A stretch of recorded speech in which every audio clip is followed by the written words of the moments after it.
Something I like to do on this channel is talk about underrated first-person shooter games. You'll probably hear from my Wolfenstein Reboot series where I looked into each one, analysing the mechanics and the story of the game, seeing what made them so great. Well, at least for the first two games. Not too long ago, I actually looked into one called Singularity, a linear first-person shooter based around time travel, and needless to say, it was pretty awesome and there was a lot of potential there. But the developers Raven Software met with a pretty terrible fate after the game financially failed at launch. Activision were not happy with the sales of the game, and they were forced to become a Call of Duty support studio. Oof. I think death would probably be a better fate than that. Something kinda similar happened with another studio that released another underrated FPS game that you probably haven't heard of, but I'm not going to talk about the game just yet. Instead, let's talk about what happened to the studio. People Can Fly. Originally, these fellas were known for the game Painkiller, which is just, well, it's a classic. It's a horde-based shooter similar to Serious Sam, but unlike that game, Painkiller is kinda spooky. It focuses more on a horror atmosphere, with one of the missions actually being in an abandoned theme park with demon clowns. Every day I feel blessed that I was never one of those people who were afraid of clowns.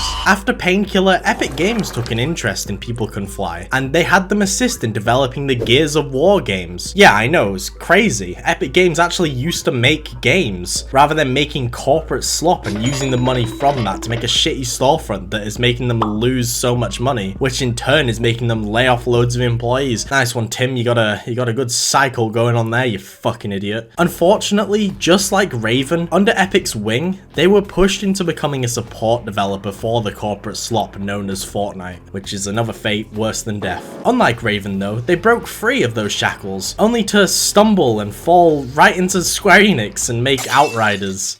Listen, I know some people like this game, and I did give it a fair shot, but I just didn't get it. I just didn't get it at all. It was the most mundane experience of my entire life. Well, in between Gears of War and Fortnite, People Can Fly decided to make their own game, utilizing everything they had learned from making Painkiller and assisting with the development of Gears of War. And they created a little first-person shooter called Bulletstorm, and I would not be giving it justice if I didn't say that this game is an absolute banger, and I guarantee most of you have only really heard about it in passing, never mind actually playing it for yourself. And honestly, I couldn't blame any of you for that. It hasn't had an amazing track record in terms of getting it out there to the public. For starters, there are 3 versions of this game, which is already kind of confusing, and each one has been received with different receptions, and none of them can really be considered successful. There was the original release back in 2011, which just didn't really sell all too well. It was critically well received, but yeah, not enough people gave a shit about it. Then there was the remaster, which had absolutely no reason to exist, like the original already looked and played great, and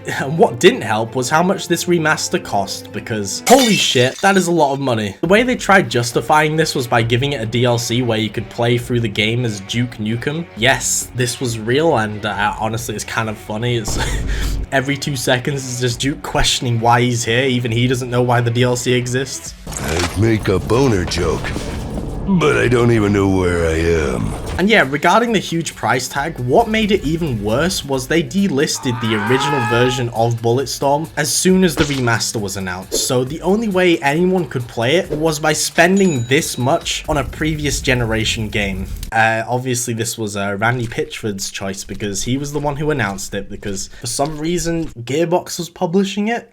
I don't understand. I don't know why. The final version was Bulletstorm VR, which I haven't played and I don't plan on, because supposedly most of the content from the base game is stripped out of it, and it costs even more money. Plus, I don't really think a frantic first-person shooter works all too well in VR. I guess there is some unique content that's exclusive to the VR version, but yeah, it's not worth the money. Despite all of these problems with all the different versions of the game, I genuinely do think Bulletstorm is kind of a banger that deserves way more love, especially considering how cheap it can be during Steam sales, probably due to the lack of actual sales when the remaster was released. So yeah, in this video, I want to shine a light on Bulletstorm and hopefully give the game the attention it deserves, and maybe, hopefully, increase the tiny chance of us ever getting a sequel, because holy shit, this game is awesome.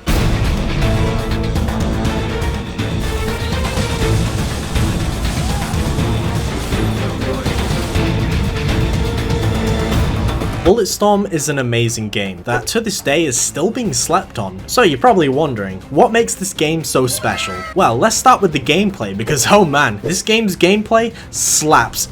Ow, what the hell? So as you can probably tell, unless you're blind, no issue if you are, I hope you all enjoy hearing my voice with the occasional stupid sound effect playing with no context. You can see that Bulletstorm is a first-person shooter, and one of the most important parts of any form of FPS game are the guns. Bulletstorm has a whopping 7 guns to choose from, and each one of these weapons are so fun to use. There's one problem with this though. Aside from the base assault rifle you get, you can only equip 2 of them. Yeah, this game came out in the era where they didn't realize how big game characters' rectums were. Seriously, you could fit a house up there, never mind 7 weapons. And it's a shame they never took advantage of this back then. I'll never understand limiting to 2 guns is stupid. Luckily, it doesn't bring the game down too much. If you find 2 favorites, you can just stick with them for the entire game. They're all pretty viable. The problem is choosing which ones to use. I mean, to put it in perspective, one example of the weapons is a quad barrel shotgun that is so powerful it can split someone in half, creating some Looney Tunes ass moments.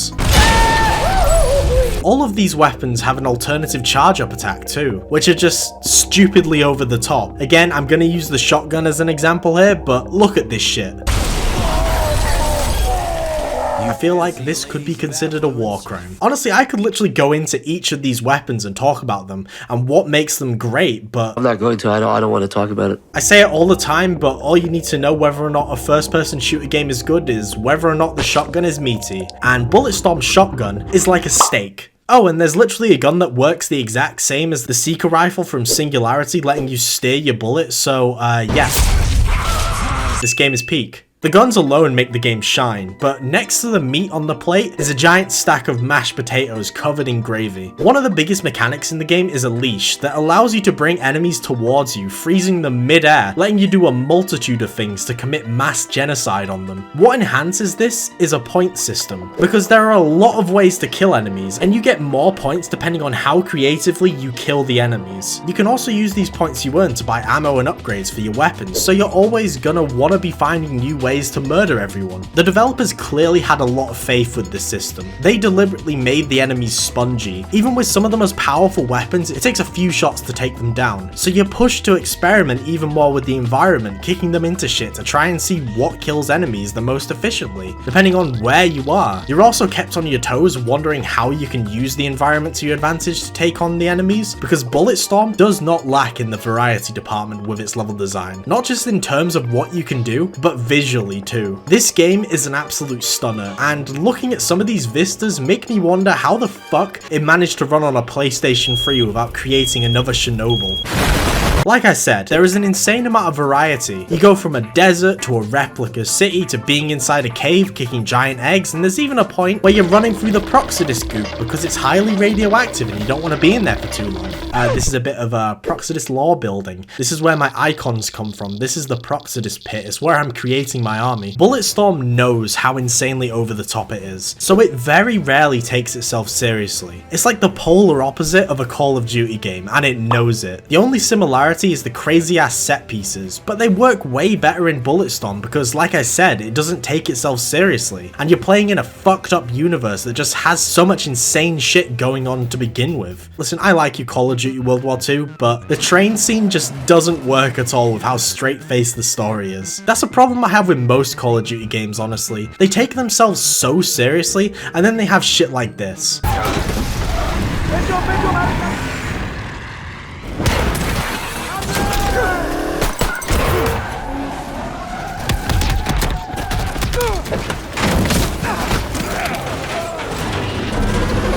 I think the developers of Bulletstorm agree with this disdain towards the Call of Duty franchise, because one of the main ways they advertised Bulletstorm back in the day was through a spoof game called Duty Calls, and it just relentlessly rips into the Call of Duty franchise. Ha ha ha. You cannot stop me unless the game goes into slow motion for some reason, and I become easy to shoot. Oh no.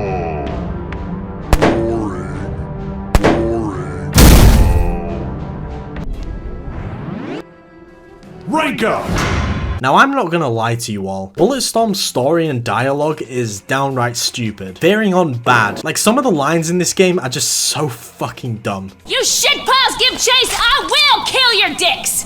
What? Like the whole main cause of why the plot happens is because you're playing as an ex-assassin who was exiled to the edge of the galaxy with a bounty on his head because he quit being an assassin after finding out he was just killing innocent people for literally no reason. And the main villain is the guy who gave the orders to assassinate these people. Oh boy though, the villain is, well, he's so over the top. Like there's a part where he's just blatantly racist to your companion Ishi for literally no reason. I look like a fucking tour guide?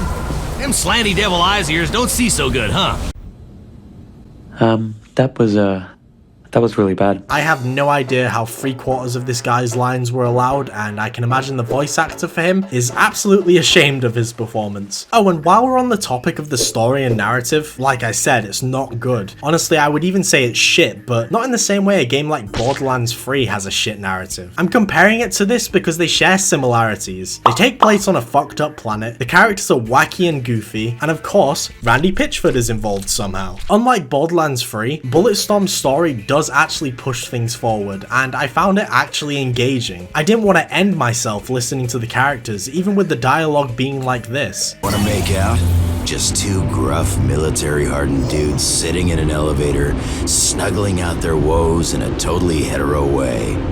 I'm also honestly surprised so many established voice actors saw the script for this game and agreed to have the game be a part of their voice acting portfolio. Ishi landed in plant poop. Hey, make sure you get behind your ears, Stinky. Scrub it up. Would you like to take a turn in that pile? Keep it up. Whenever I hear Jennifer Hale's voice for Trishka, I just hear an extremely angry version of Rivet from Rift Apart. The suicidal limptic retards who tank.